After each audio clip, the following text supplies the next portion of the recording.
Hi, this is Jeff White with Life and Living Now, and I wanted to talk just a little bit on the process of Qigong and our orientation to it or within it.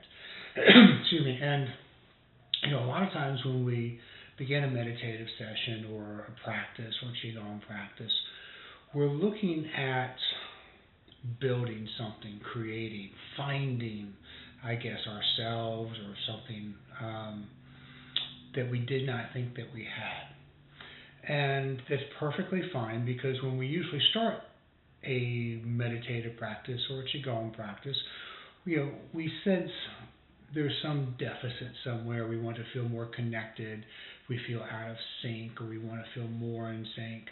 And maybe our health is bad, or we have stress, we're not sleeping, we have insomnia.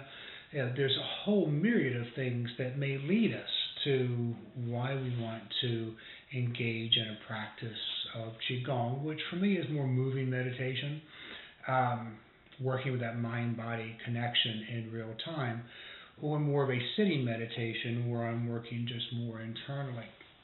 And we typically start out that way, thinking that we are in a deficit, that we want to add something to us. And like I said, there's nothing wrong with that, because it's where we start. But as we go deeper into this process, there is something that we begin to see and to recognize, and I think that's important.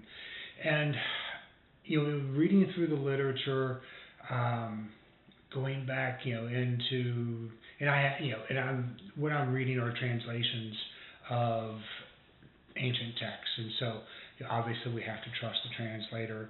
And I will typically, read several versions if I can find it, or just simply have people that I trust, read authors that I trust with those documents. But you begin to kind of see that even with those in those documents, they are referring to deeper parts of ourselves in more of a third person. So the way that I view, a lot of times we look at, let me back up a little bit, a lot of times we look at our Qigong or meditative practice is that we are going in and we're quieting our mind, we're quieting our body, we're beginning to use our breath, and that's perfectly fine. That's what it is. But our reference points as we start change. And at first we're trying to get something. And the deeper we go, we realize that we're not getting anything. We're simply uncovering who we already are and what we already have. And that's a very important point, is that our reference points begin to change, our starting points begin to change. Instead of trying to develop something in me that I feel I do not have, or develop a part of me that I feel is not there or not there as strongly, we actually begin to see that we are what we have sought. And we're simply now clearing out the obstacles that have hindered us from realizing this. And that we want to become more aware of say with Qigong, the energy that is within our systems, and then learn how to harness that energy. And it's a somewhat of a small distinction, but as all small distinctions carry their divergent paths, it becomes something far more important. The way that I view who we are is we are not mind, we are spirit. We have a mind, and in that mind, we have our ego mind, we have our mind, we have our emotions. And then we obviously are encased in a body. Well, I say encased, but really it's not. We have a body. There's different levels of vibrating frequencies, and the physical realm is the densest. And then we have an energetic, emotional, mental realm that is more intangible. So the energetic structure is not as dense. And then we have spirit. And spirit is who we are. And I view that we are part and part of each other. We are part and part of the entire awareness and consciousness. Think of all of the universe, all of consciousness that is part of the universe, and before consciousness there is just simple awareness, pure awareness. All of that exists everywhere. And remember, we are one small, infinitely small planet in a huge expanding universe. So there's far more that greets us, Horatio, than our philosophy contains. And so we have to understand that everything is much greater. But we deal with the day-to-day in this very small slice of what we call our particular life. And when we are engaged, we want to come from that deepest level. We are spirit. We are the wave of the ocean. The ocean is pure consciousness. We are a wave that has arisen from that consciousness. And in that wave, we also have use of a mind with emotions and a body. And so when we start from that context, it can radically change our meditative or our Qigong practice, so that we actually, instead of trying to obtain energy, we simply realizing we are already energy. And the energy that we are becoming aware of is already us. So we're becoming aware of who we are and learning how to use who we are more skillfully within our mind and our emotions. So I look at it as we are spirit, and then you have mind, and within that mind, as I mentioned, we have the ego mind. Now, I view humankind, if you look at how we have evolved, then right now, where we are at the highest evolutionary state for humans.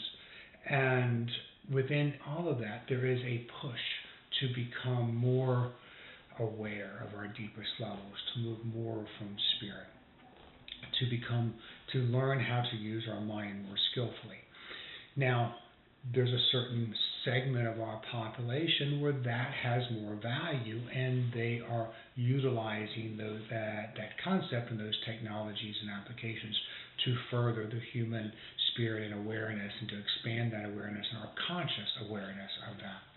Now, I'm fully also aware that the human experience is not just that wonderful, peaceful part of us that we get to, but also we have all kinds of criminal activity and people who commit fraud and genocide and crime and violence and all kinds of things. So there are times when we are simply stuck in that ego mind. We believe in what are the fears that we attach ourselves to. So as we start with spirit, as we're born, we're spirit, and we have this mind. As we begin to use this mind, obviously we don't have any as an infant, there's no instructions that come with us, and we begin to believe our thoughts. We begin to make our thoughts, and from early age, as we develop through the developmental sciences, we see that we go through different stages where our awareness is forming, and it's merging with how we use our mind and our brain, and our brain develops, and our ability to create these neural synapses continues to increase, and we make generalizations, which is just how the brain operates. But we begin to believe our thoughts instead of seeing that our thoughts are subject to us. And I think this is simply proper. We have to be taught how to use our brains and how to use our spirit, that our brains are there as a tool, and our brains are not us. We are not our thoughts. We're the thinker of our thoughts. We're the witnesser of our thoughts. We are the observer who is one step behind our thoughts. And so we want to approach our life as we are the thinker of our thoughts, and therefore we have the control of our thoughts. And what meditation and Qigong will do in this stage is to understand that we are spirits, and we are engaging our original self and our true selves, and we are learning now how to become aware of and how to harness our thoughts and our emotions, the energy of those thoughts and our emotions more skillfully.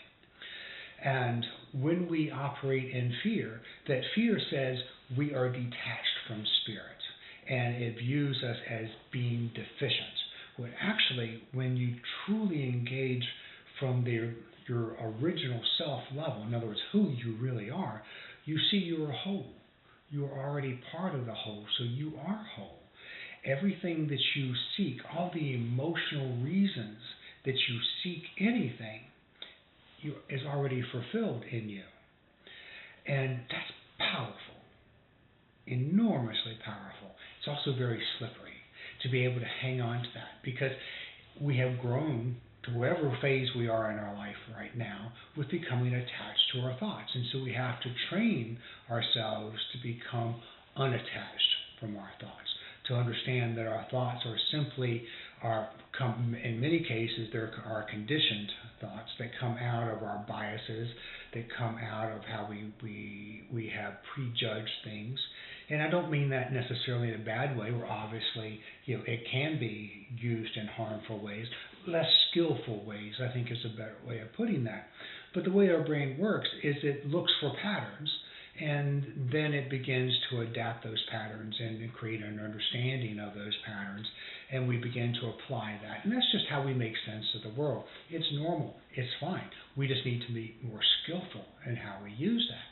And so as we begin to learn, and from an early age, we feel like we are not whole, and we see things that are, at first we don't make any differentiation between ourselves and the other, and then we begin, and this is on an infant status, and that is on a more mature state. Those are different. And we begin to attach ourselves to what we see and the thoughts that we think.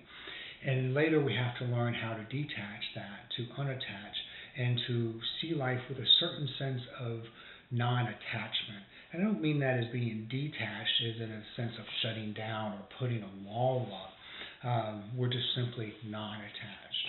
We are the observer of those thoughts. And therefore we can see how they originated. We can put our mind within that gap, slow our thoughts down, lose the obstacles that hinder our ability to move from spirit, and look at our thoughts, look at our mind, look at our emotions, and we can see what triggered them. If we use mindfulness meditation, we see what triggered our thoughts. We see what thought then we linked with another thought. We're linked back to another experience that then caused another thought. And now we can begin to break those connections if they are not skillfully done, if they are not helpful, if they don't help us to progress in our understanding and our wisdom. And so I think it's very important that we begin to engage our meditative practice once we receive this insight, and once we kind of have that insight, that we are spirit. And therefore, that is now the beginning point of our Qigong practice and our meditative practice. So now when I begin to feel energy, and when I teach, I said, I'm not looking at bringing energy in as much as I'm resonating with energy that's already me. And I can give that energy out. I may want to send that energy out because I have this energy that is health. I have this energy that is wholeness. I have this energy that is already whole, it's already abundant. And now I live from that state of being whole. One of the reasons that I feel when we look at the literature when we talk about, say, the Buddhist literature of desire and not desiring things, because it creates attachment. And that always bother me to a certain extent, because I feel the world is a beautiful place. Our senses are here that we can enjoy the colors, the fragrances, the sights, the sounds, the birds that sing, the different shades of color, the smells that we smell. And there's more than one tree in the forest, so we get to enjoy all of nature and everything that nature has unfolded in its evolutionary process. This is all wonderful. And if I just shut that down as being bad, I never was comfortable with that. And I found the more the Taoist thinking kind of embraced that nature. But more that I delved into it, it dawned on me that the reason that we look at desire as being bad is because we're looking at grasping something that we think will complete us. There's a phrase that came from an old movie that, you complete me. And we look for people that do that. And it's a very romantic and, it's a very feel-good kind of thing. But the truth is, We don't need anybody to complete us. We don't need anything to complete us. We are complete. We are whole already. And then when we desire something that we think and we want to grasp it because we think it will fill something in us, that instead in our motive, trying to figure out what that emotion is. What is that feeling that you are looking at engaging in so that you feel whole? And then realize you're already whole. That sense is already fulfilled inside you when you operate from your deepest level of spirit. When you operate from that deepest level of spirit, you understand you are already whole. You are never lacking. So Maslow's hierarchy of needs, wonderful piece of work, was incredibly insightful, very true. All working from the ego mind. The top was self-actualization, and at that level, people began to see they were spirit. They were interconnected with everything else. They were part and parcel of the super consciousness, the universal soul, the oversoul, God, Brahman, the Tao, the way, however you wish to term that.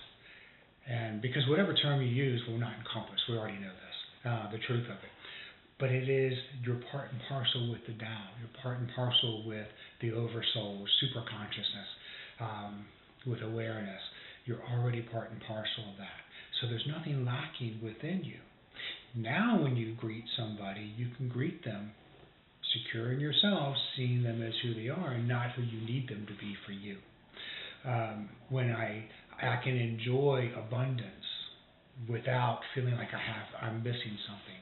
I can enjoy what I see and what I hear in the music and allow it to touch my soul and to move me in my soul. And I'm just simply resonating with that energy. But it comes from a place of wholeness, not from a place of need or lack. That's very important. It's very empowering. And so when we practice our Qigong, we do so from a place of wholeness. That now I'm simply uncovering who I am. I'm simply becoming aware and more deeply aware of the energies that are me and how I can harness and then use those energies that are already me. And the same thing in our meditation practice. So I wanted to share that. Hopefully it's helpful. Any questions, of course, always feel free to email me at lifeandlivingnow@gmail.com. And I appreciate your time. Thanks. Have a great day.